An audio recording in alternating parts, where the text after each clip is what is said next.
Wouldn't it be wonderful if we could teach the gullible to never be so comfortable with eyes to eat like comfort food, to disregard the bogus claims of pseudoscientific claims? Can you imagine just how much indeed the world would change? No more political predators playing on the populace, but ilkas and plots to shift and kill metropolis. No more villains with the title in the Bible, holding phony temper Bibles like the stuff they teach is vital.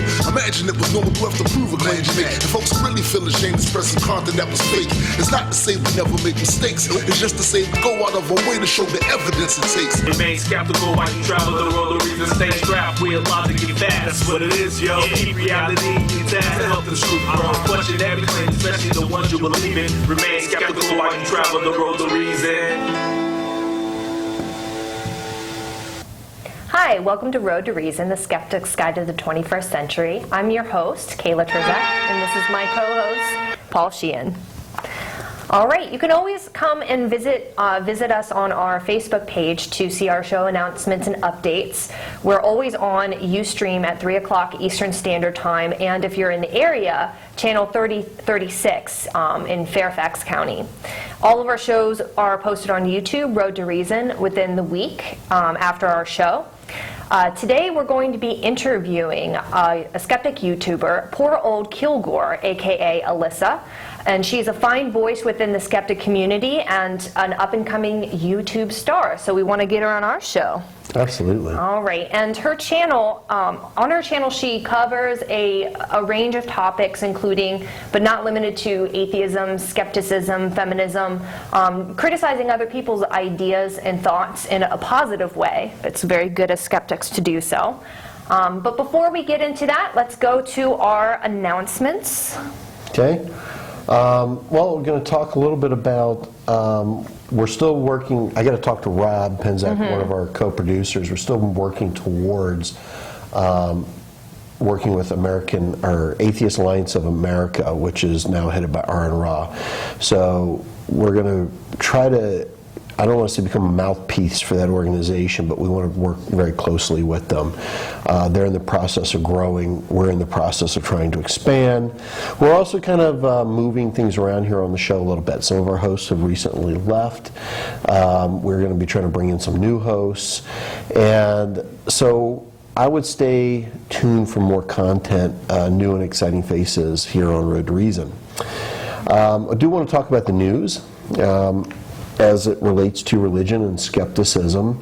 And one of the things I found really interesting when you talk about feminism, okay, I hear, we have this whole SJW, anti-SJW stuff that we'll be getting into later. And one of the counter-arguments that we hear from the anti-SJW community, and I'm not completely sold on, which is, well, women are really being raped in these other countries. Women are really being abused over there. So women here really don't have anything to complain about. Well, that's actually not true. I think, what is complained about can be completely wrong and out of perspective in this country. But we had a recent incident that I think does fall into a category of real discrimination against a woman. And this happened in Southern California.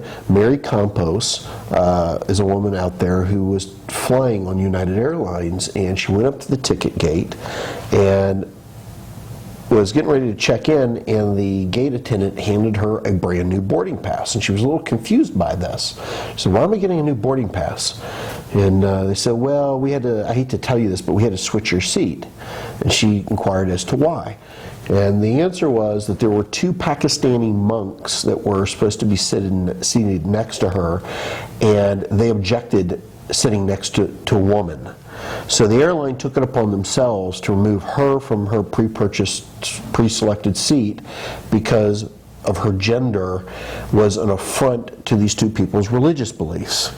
These two Pakistani monks also went on to insist that no female flight attendants serve them during the flight. This is a clear case of actual discrimination against a woman. Anyone who's rational can see how that would impact a person, that they have to move to an inferior seat, or the fact that they're actually specifically targeted because of their gender is itself an act of treating someone as inferior. What these two individuals objected to was the fact that she was a woman, that the female flight attendants were doing their jobs was an affront to them. And she had a really great point. She says she didn't really want to sue the airlines. What she wanted was to know that this wasn't going to happen again, and that she wanted an apology to her and to the female flight attendants. Sadly, the airline came out with one of these rubber stamp kind of responses saying, we always exude professionalism in our staff, and we treat all of our customers with the utmost of respect. It's like, that's not really treating someone with respect. But she made a great point. She says, I would love to know if the pilots were female, because maybe these two guys should have just got the hell off the plane. It's like, oh, you can't fly. She's a female pilot, There's no place for you on this plane. So that's really one of those situations where, I hate to say it, in the United States, sometimes we have to, because it's not as simple as, say, like genital mutilation of women, in third world countries, or that, somebody can be beaten because their face is not covered, which sadly a lot of the SJWs actually defend as religious right practices. But in this country, sometimes we do need to really clarify, what is and what is not repression of someone based on gender. And I think this was a clear case, and it was done by no less than religious zealots, which is really unfortunate. The other thing I want to bring up that's a news item before we go to our break is it's the month of October, and you know what that means. Scary stuff. And in addition to it being October, and actually somebody brought up this really cool thing. They said October, when I said scary stuff, they said, yes, what's more scary than, what was it? I'm trying to think of what it was. What was more scary than, I don't know.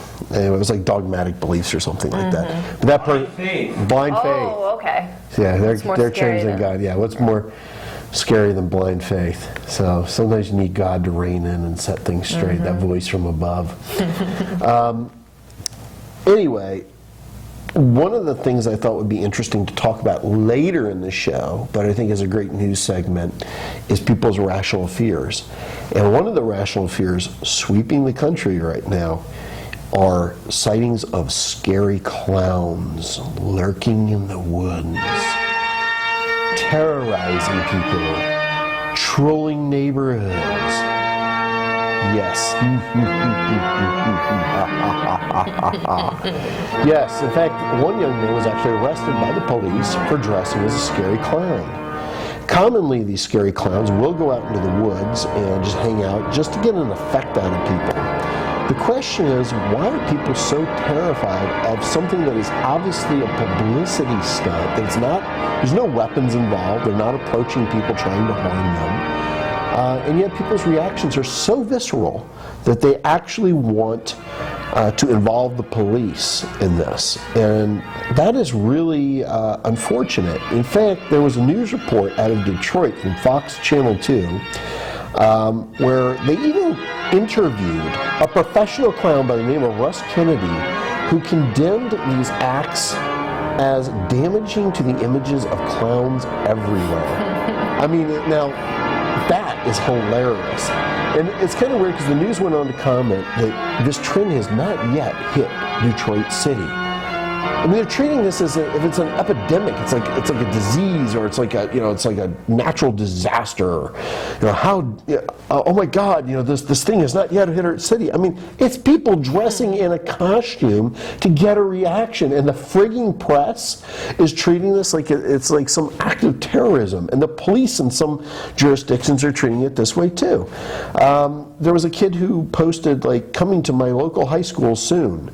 And they had him arrested as a terrorist threat. What? I'm like, for all you know, this kid was planning to dress this way for Halloween. And it's not like they were walking around with weapons. They were legitimately just walking around in public just areas. Trying to be creepy. Trying to be creepy. It's Halloween. It's the month of October. We're supposed to be doing fun things like carving out jack-o'-lanterns that look creepy and. Well, if I was a lawyer, I'd say this is street theater. This is art. Yeah. And the whole point of theater is it's supposed to invoke an emotion out of people. This one's fear, but it's a mild fear. So, was it, we were talking about this before the show, not Sam Harris, the other guy we're talking about that wrote the book that you read, Michael Shermer. Michael Shermer talked about, different types of threats. There's like type A threat, there's type B threat, and effectively, in the wild, if you're afraid of something and it's not real, you live, no big deal. And if you are not afraid of something and it kills you, well, that's a big deal. So it's kind of weird to watch people react to something that's not really a threat, but what's actually going on is kind of primal. It's kind of like this, but if they stopped and applied logic to it, it would diffuse the situation. Besides, I think it's just badass, man. In fact, I think I'm going to go buy a clown costume now, go hang out in my local woods. It is a really difficult situation because we do have a very interesting response to things that are close to human, but not quite. When we cannot understand the emotions behind the person, we're supposed to be able to look at somebody's face and determine whether or not they are a threat to us. But if somebody is slightly not human enough looking for us to determine what they're thinking, it can be this kind of creepiness factor until it gets too far enough away from being human for us to actually try to do that naturally with our brains. There is a theory for this called the uncanny valley, where there is a legitimate point at which something is human enough to be scary for us to actually try to relate to, but not human enough for us to be able to understand their emotions. And that's where things like creepy dolls get scary for us. And I get that. And I think instinctually, like if you see something like that, your natural instinct is to be creeped out by it. But then logic should start taking over, which is that, this is not a real threat. This is some idiot running around in the woods, trying to be silly. The energy and time and effort that people then put into calling the police, or putting up late neighborhood alerts and things like that, or the press itself, saying that there's some type of clown, epidemic, surging through the countryside. Think of the children. Think of the children. Yeah, that literally was one. Children love clowns, don't you know?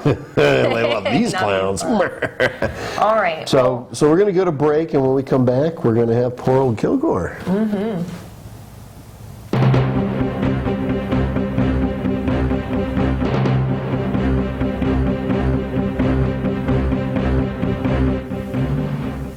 One of the goals of an atheist community is to provide support for those who find themselves without faith in light of mounting evidence against unfounded beliefs. Organizations with this goal range from skeptic groups to humanist service meetups to support groups for those who may have lost a community through their deconversion. In response to this, Recovering from Religion, an organization that seeks to support those who have left their faith, has recently launched the Hotline Project. This is not a deconversion hotline. The motive behind the project is to support a growing population of people who have left their faith and need to construct their identities around a new, beautiful reality. If you want more information, you can visit the Recovering from Religion website at recoveringfromreligion.org.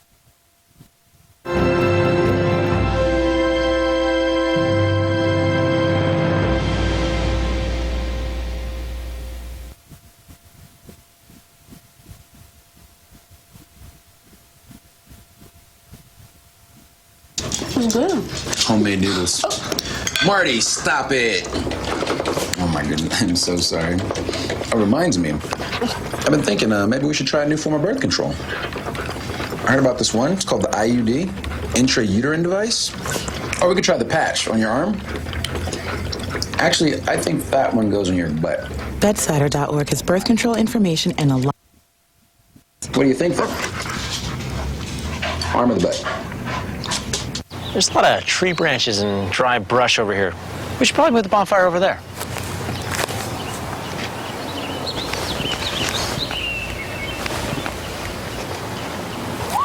I'm guessing Smokey liked that idea. This is Richard Dawkins. Doing commercials is unfamiliar territory for me, but I'm inviting you to watch Road to Reason, a skeptic's guide to the 21st century, on Fairfax Public Access every Sunday. Each week, the hosts tackle wishful thinking, religion, pseudoscience, and the harm they cause, with a combination of facts, humor, and community involvement. They challenge believers to defend their faith and give you, the skeptic, a voice. With live call-ins for viewers and streaming on the World Wide Web, there's never a dull moment. Don't wait. Look at them now on Facebook and YouTube, and remember to watch Road to Reason, A Skeptic's Guide to the 21st Century, or there'll be hell to pay. Skeptic's Guide to the 21st Century. Again, I'm your host, Kayla Turzak, and this is Paul Sheehan. Today we're going to be talking about sex-positive feminism. And it's going to be great because there is such thing as sex-negative feminism. We're going to be interviewing a YouTuber who goes by the name PoorOldKilgore, aka Alyssa, and we're going to just be discussing some of the things that she talks about: gender, religion, feminism, and see what her views are on these things. All right, welcome to our show. Thank you for coming on. Yeah, thank you for having me. Well, how did you get involved in YouTube? It looks like from the videos that I've watched that you started about 5 months ago, unless you had a previous channel. What was your inspiration? What made you want to do this? Yeah, I just started 5 months ago, and I've been blogging for about a couple years. And when I started blogging, I kind of had the intention of eventually getting myself to the point of YouTubing. I was like, I'm going to blog and get better at writing and formatting my thoughts, and I'll get there one day, because I liked a bunch of atheist YouTubers and a bunch of ones that don't even talk about religion and stuff like that, so yeah. Pretty cool. And do you see yourself in a specific role in the atheist community, in the YouTube community? I know that there are communities that some people will group themselves into, but they're really just cliques with people who generally kind of have the same ideas. What would you say is your community, quote unquote, on YouTube? Well, I don't really feel like I'm in a community quite yet. I'm still pretty new to this kind of thing. I'm only doing a couple of videos a month or so, or just one video a month. I'm gonna start picking up on getting this done faster, more videos and more content, but yeah, so far I was actually going to say, feel like I'm in the generic skeptic community, but yeah, I'm just being me. I was actually going to say, do more now. They're good. They are really good. I'm gonna film more this week. Good. So. They are really good, and you do have a variety of different videos. I've seen a couple on feminism. One you did a review of VeggieTales, just in general, why would anybody watch a bunch of vegetables dancing around, and why is this still a thing? I'm a big fan of, if you ever heard of the show Mystery Science Theater 3000. Oh, yeah.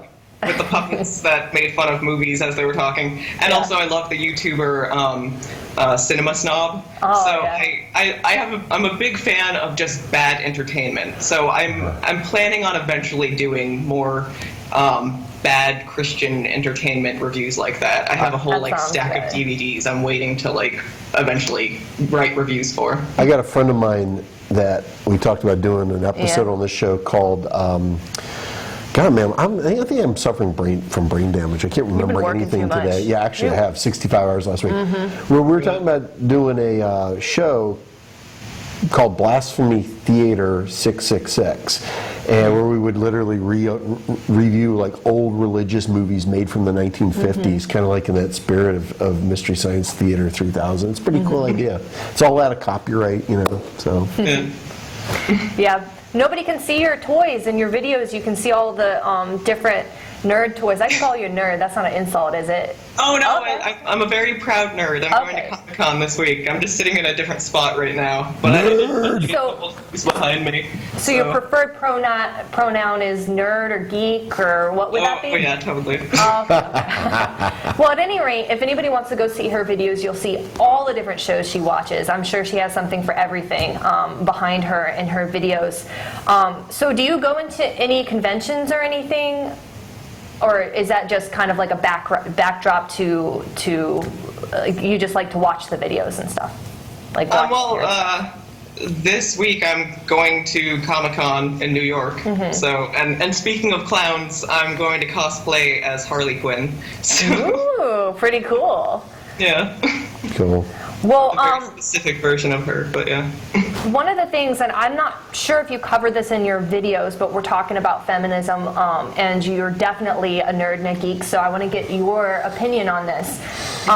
One of the things that I've heard is that there's an encroachment on sex-negative feminism in geek culture, and there can be a lot of negativity towards young, attractive women being very sexual with their outfits, going to conventions, and using their sexuality. Whereas it can be not necessarily seen that way when somebody who doesn't have that specific body style does it because they're expressing themselves as, you know, maybe a little heavier person, which they should be able to feel comfortable with whatever they want to wear. Everybody should be able to feel comfortable about their bodies and whatnot. That's why every once in a while on my selfies on Twitter I do the hashtag body positive thing. Because like you said, with that certain segment of the left, the regressive left or whatever, it tends to be like, oh, be body positive if you're not conventionally beautiful, and if you're conventionally beautiful, like you're just perpetuating that bad stand what word am I trying to get to?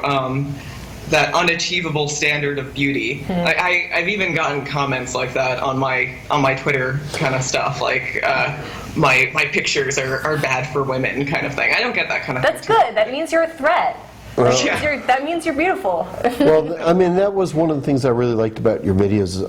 I actually came across your videos first and showed them to Kayla and thought, you know, she would be a great host for this. And one of the things I really liked was your attitude towards sex-positive feminism, which you don't seem to be gratuitous with your attractiveness, but you acknowledge it.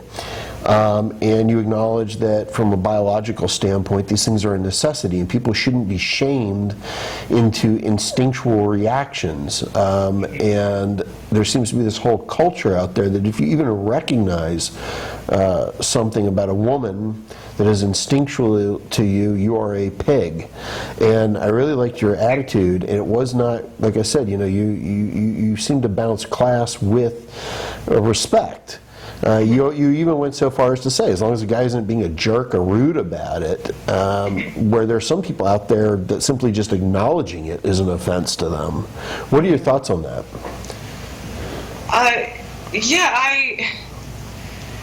Well, I kind of explain it in that in my objectification video, but I don't know. I just keep thinking. I see in the background I have my Audrey Hepburn picture, and she's gorgeous. She's definitely one of. People don't often think of her as an atheist, but she was an atheist, and she did a lot of great charity work and whatnot, and expressed her beliefs a bit, and so she's definitely somebody that inspired me, and I definitely don't think it's wrong to try to be beautiful and smart at the same time, or to appreciate certain types of female bodies, and it's fine for men to say they like what they see, because like, hey, I've put effort into how I look, so the compliment feels great if you give me that sort of compliment. So yeah. So like I've come across like feminist kind of stuff of like putting models down for doing their job of modeling, like they're selling their bodies kind of thing, and it's like it is a tough job. They're doing a job. Please respect them. You talk about wanting to like respect all these other types of people, but it's fine to put down women for selling their bodies. Like, no, that's not right to shame women like that. It's kind of, if you can put somebody in the category of an oppressor, it's free game. You can do whatever you want in the realm of what you believe, what part of them you believe is oppressive. You know, if you can say, well, these women are oppressing me because I don't have this thin, beautiful body style, and they're participating in this culture that's telling me that I'm not worth anything if I don't have this body style. Yeah. What ends up happening is I can insult you. I can call you names. I can do things and say things about you that I wouldn't normally be able to say, because you're seen as an oppressor. And that's the biggest issue that I have with like a lot of the SJW style feminism. Is there a type of feminism that you like? Describe what feminism means to you. Well, when I was first learning about feminism when I was a kid, I loved like the suffragettes and early classic feminists. They just wanted equality under the law, and that makes lots of sense. And this third wave feminism is just what I'm completely against, of dictating art styles and human behavior. And I like I would go with like the sort of feminists of like the 1920s or the 1960s, of the sexual revolution, of like, hey, women enjoy sex too, of like the Sex in the City type of woman, I guess. We can be empowered in certain ways, just like men, and we don't have to think of ourselves as victims. And so that's why I really don't like this modern brand of feminism that seems to, with the whole rape culture thing and patriarchy, places women in this like victimhood complex, and it's disempowering, I think. So yeah, that's what I want to fight. Yeah, I think, also this kind of war that's going on to claim labels and to really kind of project what they mean, and people claim that they own them, is very dangerous. Well, because of this modern wave of feminism, I've started to kind of skulk away from the identity of feminist, and that doesn't feel too good. And I still have a huge respect for early feminists, and I still like the title if you think of the classical definition of it. But what people are turning it into right now, it's very just shameful to see. Yeah, it's like, I'm sorry. It's like they haven't done any of the legwork, but they want to take all the credit. And one of the things I wanted to talk a little bit about, it's not, say, so much feminism, it has more to do with gender politics.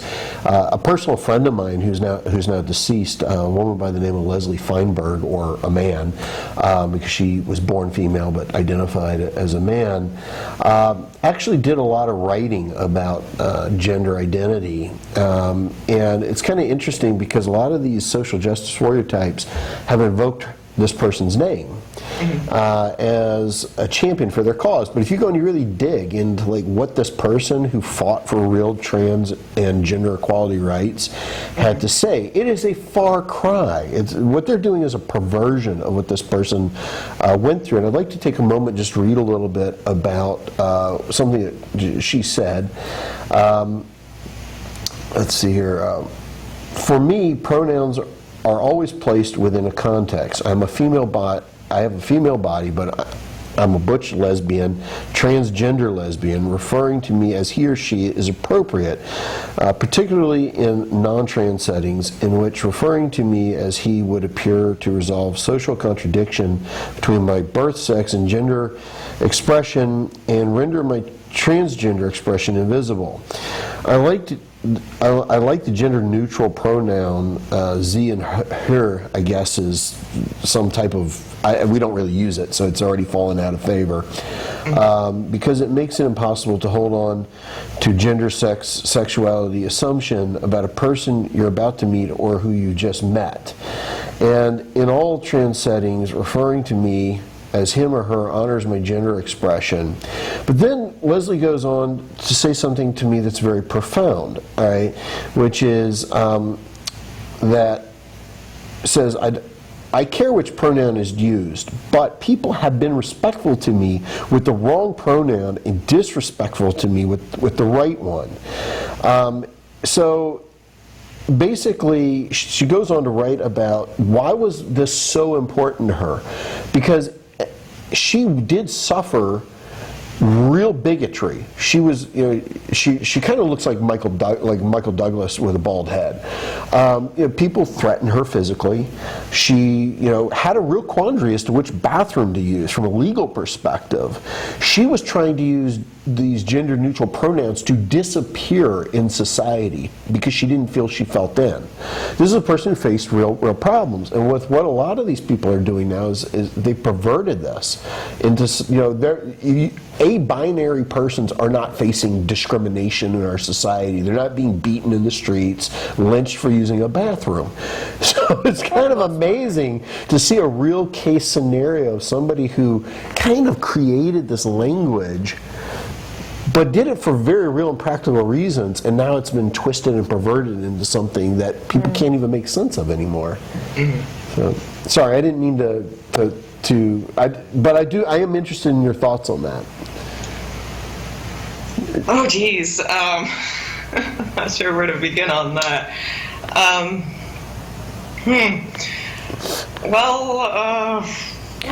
What do you think about pronouns, like personal pronouns, and the use of different pronouns for people, or the demand that people make of people to use specific pronouns, and if they mess up or don't say the right one, or deliberately for another reason say the incorrect one? What do you think of those circumstances? I think it's really silly to make demands of people, especially when we have all these people creating all these very, very specific big spectrum of things, big long line of list of things, whatever. The whole gender spectrum thing,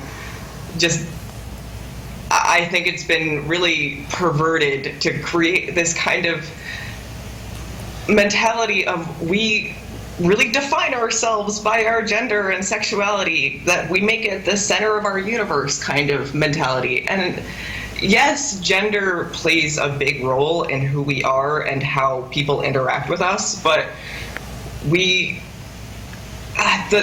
way it's being handled by this certain segment of people, I think it's just getting too out of control and too crazy, when people should be focusing on their thoughts and their skills, and not just what their gender and sexuality is and how that defines them.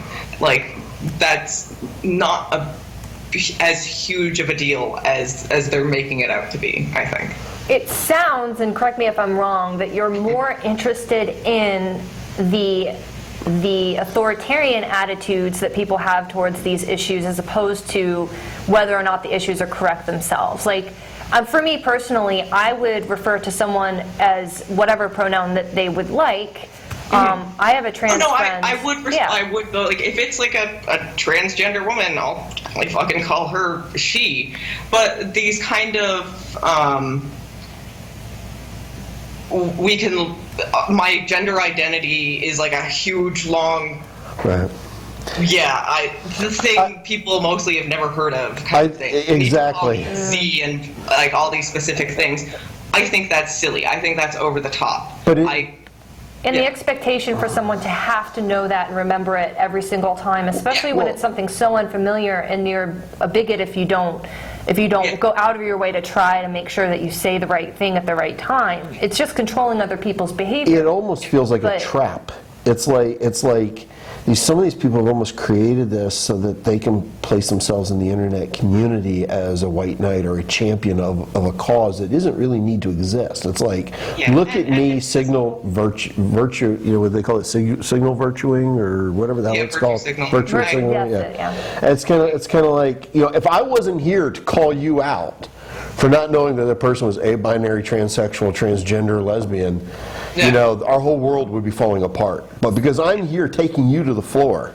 Yeah, and I can as somebody that studied sociology, I'm kind of offended now to see this misuse of words like gender fluidity.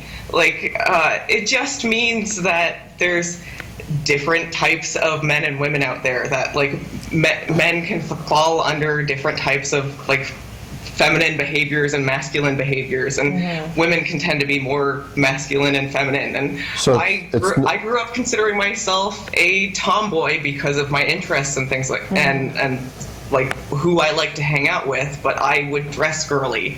Everybody just is different individually. We don't need to come up with like special names for it. So gender fluidity actually has nothing to actually do with gender fluids, is that correct? Yeah,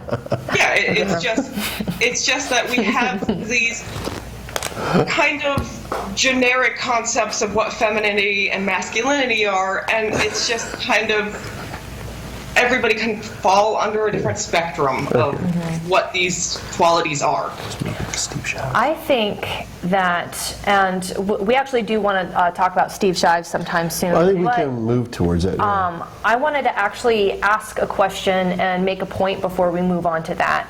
So one of the things that bothers me the most about this authoritarian, like social justice wave, I guess you could say, is the lack of ability to question certain models that they have for Well, now you're talking world. about Steve Shives. Yeah, we'll segue into Steve Shives. Like, if you do not accept the model, or you question, or you have skepticism towards the model of patriarchy, or if you question whether or not there's a rape culture, or if there's a wage gap that's legitimately curable, and the reasons why there's a wage gap, that's like this big issue. What do you think the role is of skepticism, and why do you think there's so much resistance towards skepticism in this kind of movement, those ideas? Yeah. I guess it's, for me, I guess it's all about identity politics. I can kind of understand as somebody that in college, like, started to really identify as a feminist, and it was hard to, I guess it's hard to let go of certain identities you pick up, especially when it's these kind of identities that make you feel like you're a good person for having these this identity. Like it's a good opinion, and like who can argue with something like gender equality? And so it's I can see it becoming something that would start to become unquestioned in your mind because you've clung to this identity so much. And for me, when I started to see stuff going on with like Gamergate and criticism from radical feminists in the Atheist plus kind of stuff, then I started to go like, hey, maybe this feminist stuff isn't that great.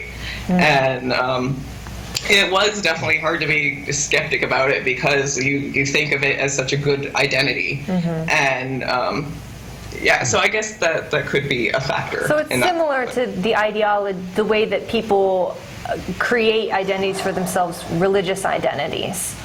Yeah, and one of the people that we see as displaying this behavior, and it's interesting you brought up Atheism Plus because that's another area in which he displays his behavior, is a man known as Steve Shives. Who we've had on our show. We've had on our show, and we appreciate and I personally having him on liked. the show. I do. I personally like most people who Steve. know Steve, especially in real life, personally like Steve. Yeah. So what is your, well, first of all, Steve is an atheist YouTuber who has branched out into feminism, and specifically the type of feminism that we're talking about, a closed-minded kind of situation. This is for our viewers who might not know who Steve is.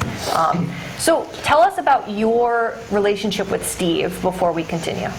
Okay, I didn't have too much of a relationship with him. I just tweeted him, and he followed me back, and there was a couple times I sent him messages being like, hey, like your stuff, check out my blog, and a couple times he like retweeted my blog.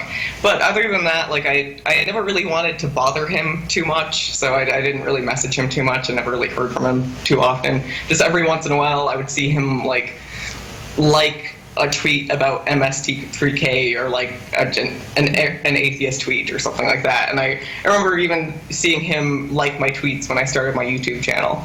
And but yeah, I started to not like his regressive views so much, but I was pretty quiet about it. And then I noticed one day that he wasn't following me back, and the only way that can happen, and I wasn't following him anymore. The only way that can happen is if somebody if they block you and then unblock you. So yeah, that's known as a soft block. And so I was like, I'd had criticisms I'd been thinking about saying about his videos for a while. And a lot of YouTubers have criticized him, and I didn't want to. I was like, should I be another one of those people? But then I was like, I saw that like he blocked me, and I was like, you know, I'm gonna finally just say something about him. So I made the video and I tweeted it to him, and then he fully blocked me. So yeah. Well, that's one of those. Yeah, I noticed he unblocked me. Again? So maybe Steve, if you're watching, tweet me. Yeah, I think it felt so good to block you the first time he unblocked you so he could do it again. I know, he just he blocked me. But that's one of the things I noticed about Steve that I've heard that really bothers people. I mean, there's the whole. There's the side where people are upset because he actually said he wants to remove people from the internet that he doesn't like.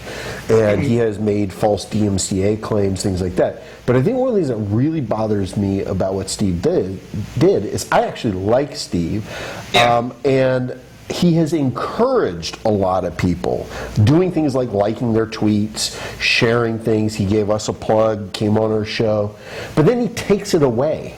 And that's the part that I think that really bothers people, you know, if Steve ever watches this, is you are a likable guy until you're not. And if you invite people into your life and then you treat them like that because they don't agree with you, they're going to get upset, man. You know, it's going to be something that bothers them. I don't understand the mentality of only talking to people that agree with you. Yeah. Like, with my sociology background, my professors had this big push for, like, watch your confirmation bias. Continually, like, check different sources, check all kinds of different sources, and be aware of your bias. And I have taken that with me, and that's why I consider myself a skeptic. And even on Twitter, I have followers that are Christian. I have Republican followers. I have people I know disagree with me. I think I even have, like, people on the more left SJW kind of side that follow me.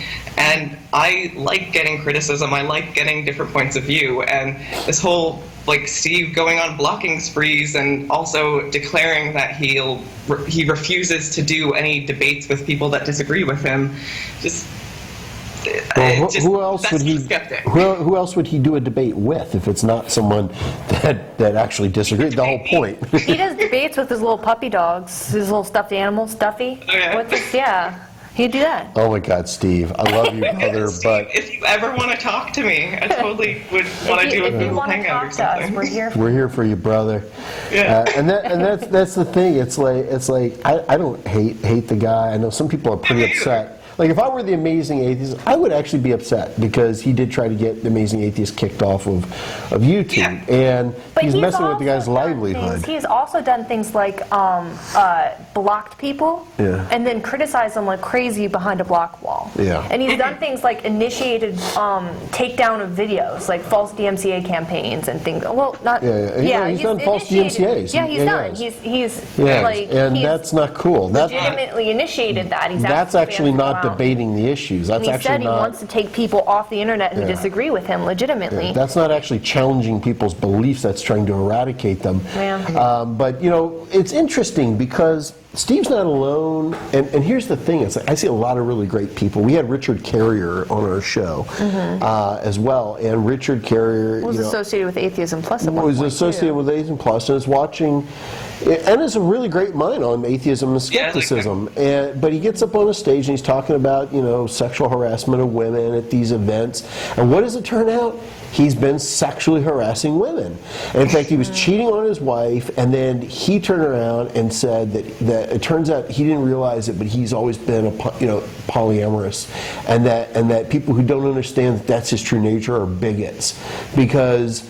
You know, it's like, dude, you got caught cheating and then you run to polyamory as your defense. It's like, but the thing I would remind him and Steve and all these other people is like, it's almost like you guys are almost like preachers who are preaching to the flock as to what their moral code is.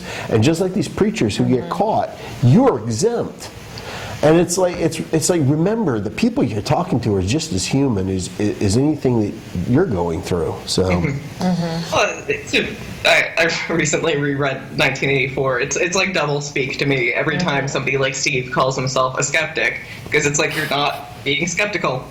Stop using that word. And then asks people within the skeptic community. I've gone through and I have clips of him legitimately saying to believe, to listen and believe, and not extend their skepticism towards when women speak, for instance. Well, when specific women speak, because he's allowed to be skeptical towards me. We had like a live conversation, and it ended up going okay on screen. But you know, you're allowed to act certain ways towards women who don't agree with, you know, your point of view, and that's the biggest issue. Is like, you as a woman don't gain the type of respect that women should be getting as equals, because you disagree with the main perspective of this group of people who are claiming to fight for women's rights. Yeah. What do you feel? I'm sorry. Go ahead. One of the things I say in my video to him is that he accuses the atheist community of being sexist, and one of the things about like modern feminism is they say you need to like raise up women more, like especially if you have your certain platforms and whatnot, you should help women out and raise up their voices. And like, so for him to call the atheist community sexist, and he probably could easily, with me or other like female YouTubers and skeptics out there, could have been like, hey, like my fan base, check out this person, raise them up. But no, he blocked me and stopped talking to me because he didn't like my opinions. He did used to do that. He did that with me. He called me out and gave me a couple subscribers, you know, and you know, he in a good way called me out, like he gave me a mention and stuff. So he does do that. No, I'm just saying. Like, yeah, I mean, but that's kind of cursory. That's like, he does it because it's in the atheist community, but like when it comes to real women's causes, I hear him making these claims, and not him alone. I don't want to just pick on Steve. Yeah, no, I know. He's just an example of a bigger problem. But he says, oh, we have to raise women up. Okay, Steve, how have you done that? How do we do that? They don't ever seem to have these answers. And then the other side of it is their criticism is, well, white male privilege. It's almost become, it's like, and we all know it's white privilege. Why are you here? And White exactly, male. all right.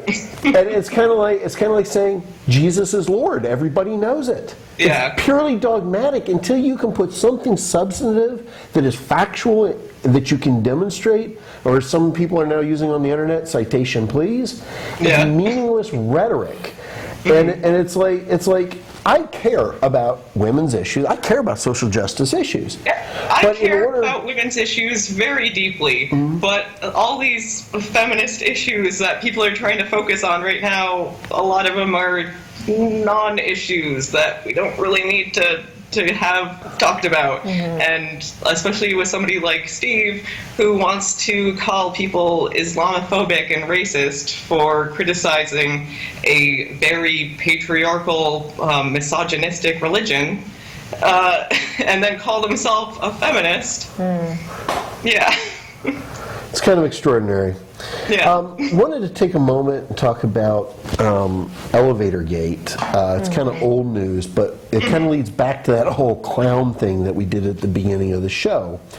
You know, there was a atheist conference several years back where apparently an atheist woman had been talking to a guy, had apparently a decent conversation. They got onto an elevator together. And as they were riding up, he asked her if she'd be interested in going back to his room for some coffee to continue the conversation. Now, he may have actually been interested in having coffee and a conversation, or he may have been politely asserting that he was more interested in her and wanted to see if she would be receptive to this. This turned into a huge scandal. In fact, I think this is one of the things Richard Carrier went on to kind of publicly, you know, condemn as being... Richard Dawkins said something about it. Well, Richard Dawkins said something about, not... you got to watch the language. Okay. Yeah, sorry. Richard Carrier also use this as an example up on a podium to talk about, making women not feel uncomfortable at these things. But the point being is, and I was talking to one of our co-hosts, Larry, and I said the only thing she could have done to make this worse is to say that he was also black. It's like, it's exactly the same type of bigotry. It's like, he's a man, so he's scary. It reminds me of that movie where the lady's on the ground. He was so big and black. It was terrifying. It's like, it's an irrational fear. This is not a strange guy who stumbled onto an elevator, stared at her, and went, "Want to go to my room for coffee?" Did he put his hands on her? No. They were having a conversation. There was a build-up to that. And it's kind of the same thing with the clowns. I think it was that, he'd been talking to her earlier in the night or something. It's not like they had just met at that moment. So and I think the thing I was trying to remember that Richard Dawkins said was, he compared her situation to women in the Middle East and being like, you should not be freaking out about this kind of sentiment. Well, that's because he's a sexist pig. And it is an extreme example. Let's deplatform him again. It is an extreme example, and I, as a woman, would feel uncomfortable if some man just walked into the elevator and just started staring at me, and it would be inappropriate. Absolutely. To be honest, I worked, I live in North Jersey, and I used to commute to the city for work and take the train all the time. And so I interacted with people a lot. I had a lot of men being like, "Hey, how you doing?" kind of thing. But you just handle yourself like an adult. Sometimes, yes, it is a little bit uncomfortable to just go, "Oh, no, I'm sorry, I'm not interested," and move on. You don't need to make a big deal about it. And if anything, it's a little bit flattering that somebody would want to spend some time with you. To blog about it and to make an issue out of it when there was no intent of threat. And this is, like I said, with the clown thing. The clowns are not running around with weapons. They're not actually trying to hurt people. This guy was not trying to rape this woman. So to call this part of rape culture, we do have to admit there are some lines that could be crossed in those situations. But in this case, it wasn't. It wasn't. And another thing that I think that people who are social justice warrior inclined, and that's that specific phrase that has to do with the authoritarian attitude as opposed to actual social justice, forget that men are people too. They're awkward. They don't know when to say hi to a woman. Some of our parents met in an elevator. They just one day they're standing in the elevator and I'm not talking about you. I'm being awkward. It's okay because I know this you. sort of demonizing men like this that makes men awkward. That makes men afraid to approach women. So but then again, they're maybe we afraid should to look make like them the take some scary classes, so they're not creepy. A good majority of men are very, very nice. I love men for the most part. My mother says I'm a wonderful human being. Too. We shouldn't generalize by gender or skin color or anything. So. Absolutely. Mama says I'll find a nice girl one day. But men are in a special position where they are typically physically bigger. There's the 20%, larger and stronger. And it can be a threatening position to be a woman in that situation, and they do have to keep that in mind. But we also have to keep in mind that there is biological incentives for them to put their neck out there, and most of the time, anybody who's done comedy, for instance, knows that most of the time you're going to fail. You fail your first 1,000 shows, and then you start making people laugh. But the SJWs either capitalize on this.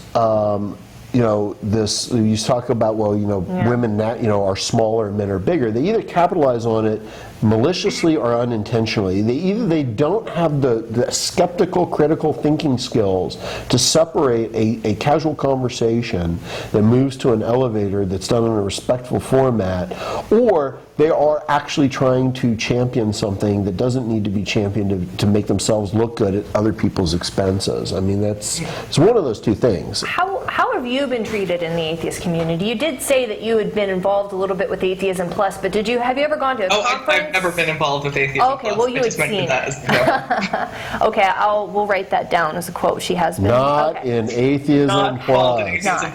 Okay, definitely not. Big no. I'm mostly involved with the atheist community in the Twitter capacity, and that's mostly it. Well, don't say that was such a cringe, because one of the things I'm starting to really observe, and I worked with Reason Rally during this. I went to Reason Rally too. Good, that was like good. the first. I wish we had gotten to meet you. Yeah, wish we had done that this interview before. So Yeah, exactly. Or had you come into the studio for a live thing, but that's fine. Yeah. The one thing I'm really seeing a trend is that, and it's both good and bad, is that a lot of the YouTube personalities are starting to eclipse some of the traditional atheist kind of scholars. So on one hand, it says there's like this danger where you have less educated people becoming more popular than scientists and doctors and things like that. On the other hand, we're becoming more mainstream, and we're becoming more accepted, and we're becoming more popularized, and that's a good thing. And so, don't go, oh, I'm just on YouTube, because I'm looking at the few videos you've done and the success that you've had.